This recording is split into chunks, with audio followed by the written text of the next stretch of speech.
Hello and welcome to Knit70. If you're thinking about starting to trade or considering it for the future, then make sure to watch this video till the end and subscribe to this channel. So, what is an option?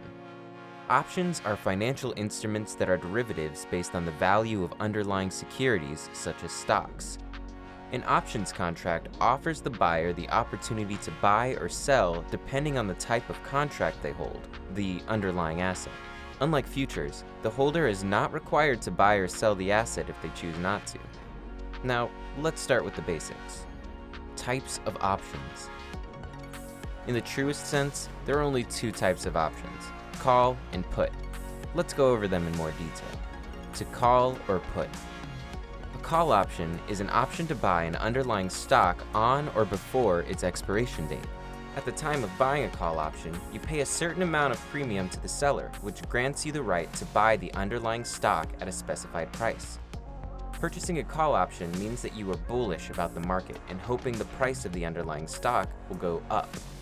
In order for you to make a profit, the price of the stock should go higher than the strike price plus the premium of the call option before or at the time of its expiration. A put option is an option to sell an underlying stock on or before its expiration date. Purchasing a put option means that you are bearish about the market and hoping that the price of the underlying stock will go down. In order for you to make a profit, the price of the stock should go down from the strike price plus the premium of the put option that you have purchased before or at the time of its expiration. So, what does an option quote consist of? In a typical options chain, you'll have a list of call and put options with different strike prices and corresponding premiums.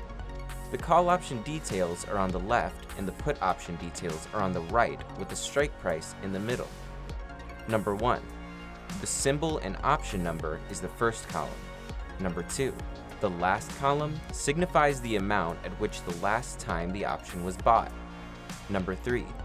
Change indicates the variance between the last two trades of said options. Number 4. Bid indicates the bid submitted for the option. Number 5. Ask indicates the asking price sought by the option seller. Number 6. Volume indicates the number of options traded. Number 7. Open interest indicates the number of options that can be bought for that strike price. The columns are the same for put options as well. In some cases, the data provider signifies whether the option is in the money, at the money, or out of the money as well. Arbitrage opportunity. In options trading, when the put-call parity principle gets violated, traders will try to take advantage of the arbitrage opportunity. An arbitrage trader will go long on the undervalued portfolio and short the overvalued portfolio to make a risk-free profit. Choosing a broker for options trading. Understand your aim when you tread the options trading waters, whether it's a way of hedging risk or a speculative instrument for income generation. Does the broker provide option evaluation tools of their own? It is always beneficial to have access to a plethora of tools when you are selecting the right option. Inspect the transaction costs or the commission charged by the broker, as this will eat into your investment gains. Some brokers give access to research materials in various areas of the stock market. Also, check the payment options provided by the broker to make sure it's compatible with your convenience. Options trading strategies.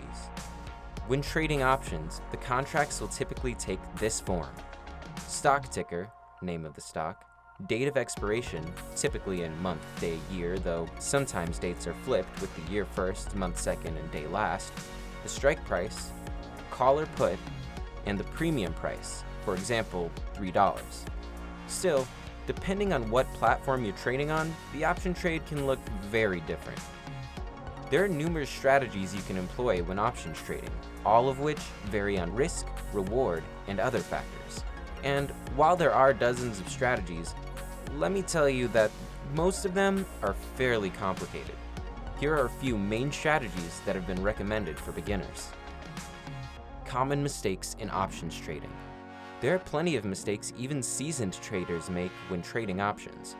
One common mistake traders make is that they think they need to hold on to their call or put option until the expiration date.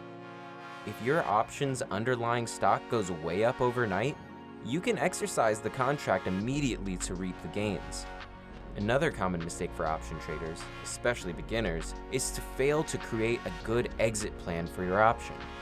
The cheaper an option's premium is, the more out of the money the option typically is, which can be a riskier investment with less profit potential if it goes wrong.